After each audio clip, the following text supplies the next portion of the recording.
How we show up for others is a direct reflection of how we show up for ourselves. Take a few minutes to join myself, Teresa Haynes with the Hope Center of the Eagle River Valley, and Kayla Bettis with Eagle Valley Behavioral Health as we discuss ways to practice courage, compassion, and connection with ideas from Brene Brown's best-selling book, The Gifts of Imperfection. Thank you so much, Kayla, for joining me. I'm so excited that you're here and that we can spend some time talking about this incredible book, The Gifts of Imperfection, Brene Brown. I was joking, you have an amazing copy here, and mine is a little bit worn. I got it years ago, and then just picked it back up in preparation for us talking today. So thank you so much for joining me. Thank you so much for having me, and shout out to the Bookworm for having a lovely edition. But it's important that even if we read these books over and over again, that we do revisit them, especially when it's so purposeful to where we're at in our lives today. Absolutely. So Brene Brown, she really talks about in her book this idea of this journey to wholehearted living. And she really dives into this idea of our shame stories and how shame loves secrecy. So when we have a trusted person or people that we share our stories of shame with, how powerful that can be to move through it. And you know, sometimes when I talk about these things, it's like, oh, I'm doing fine with that. I'm doing just fine with that. I don't have any shame. Like, I've worked so hard on myself. I'm really doing good. And then in preparation of doing this video and sitting with you, I start to get in my own story of maybe I'm not good enough, or I can't talk well enough, or I don't have enough eye makeup. I don't even know how to put that on, or whatever it is for any individual, but certainly what it can show up and look like for me. And then I'm like checking myself like, okay, you are enough just as you are, Teresa, but naming it and naming that's what's happening with me. I get into this comparison and shame and not good enough, and especially in the face of doing something new and maybe challenging. That's so true, and it comes down to we are good enough, and we practice that without realizing it. Yes. So often we're that person for people in our lives, for our families, for our loved ones, for our coworkers. We could be maybe that confident person that they come to, and we, without thinking, handle that for them. But when it comes to us, we have to remind ourselves, which Brene Brown does, on that self-compassion. I know that I wear a love bracelet that myself and my family all wear together to remind ourselves that, yes, we're kind to other people, and it's something we practice and we preach, but what about being kind to ourselves? Because when we are, it reminds us, yes, this is the foundation of who I am. This is why I'm good at my job, because I remind myself that I am worth it and I'm capable. So I love what you're saying about self-compassion. So in Brene Brown's book, she identifies 10 guideposts, kind of 10 guideposts in this journey for wholehearted living. And one of the guideposts that she references is cultivating self-compassion and gratitude. Is there something else, like a mantra or something that you say to yourself, especially when you're faced with something challenging, or you feel fearful, or you're going into a vulnerable situation, or is there something that you kind of use for yourself? Everyone has a different mechanism that really lifts them up and brings them to that space. And for me, it's exercise.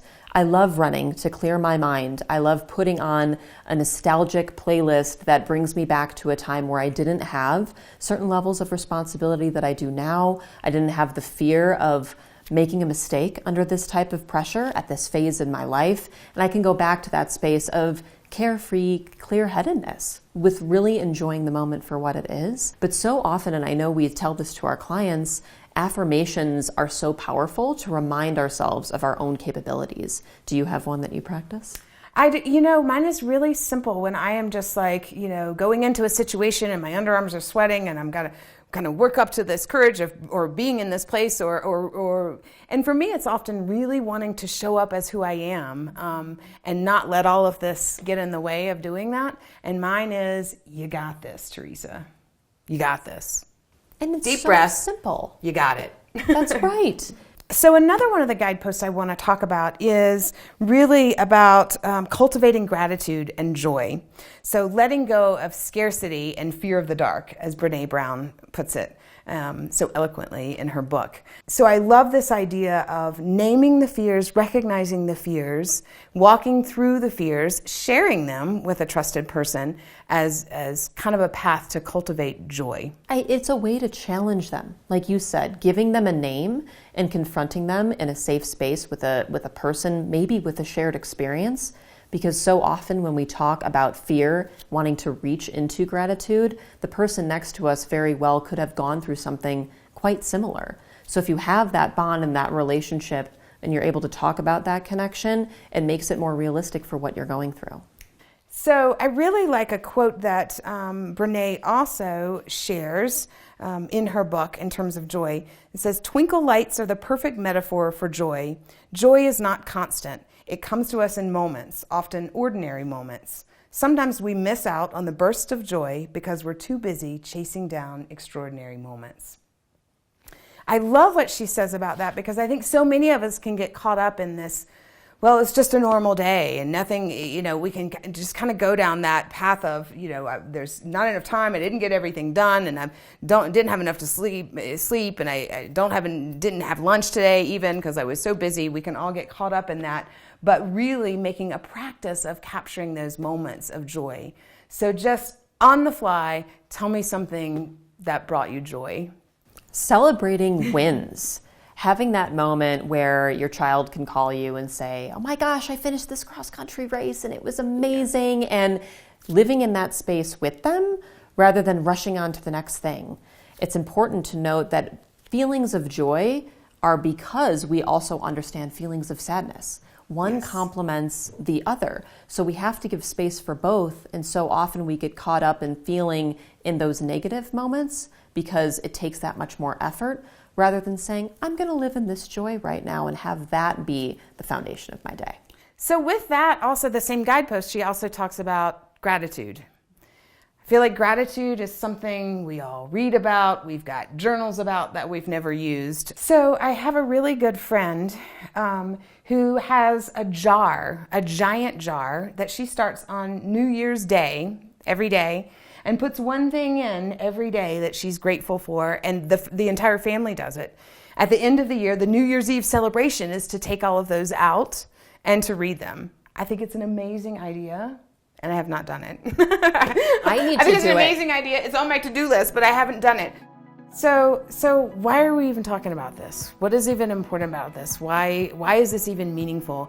And in my mind, it's this whole idea of this wholehearted journey, this wholehearted living, this being authentic, showing up for yourself, self-compassion. You know as well as I do, being in the mental health world, people are struggling. Life is hard. We're still in a pandemic. Many of us can't take one more thing. And although this practice may feel daunting initially, it really is an easeful way of common humanity, joining together. We are in this together. We can do this together. And really our work is just being authentic and showing up. It's reminding ourselves that this can be a relief, because we take care of a broken bone immediately so we can continue to function and be present for ourselves, for others.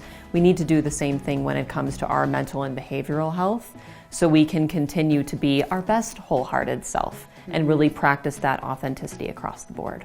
Resilience is important. That's right. Building these things up can help us really face the challenging things. Having that support system is part of that resilience, and tuning in and being here with us today is an example of that support system. It's giving space for what we really need when it comes to our mental and behavioral well-being. Thank you so much for joining me, Kayla, and thanks to all of you for tuning in. This has been a great conversation and an amazing book, best-selling book, The Gifts of Imperfection, Brene Brown. If you have not read it, I hope you're inspired to read it. Please pick it up. The Bookworm in Edwards, an amazing bookstore. And also go to her website, brenebrown.com. There's a ton of tools, resources, printable, free tools, quote cards. There's just an amazing amount of things on her website to check out as well. You can start that affirmation jar right away.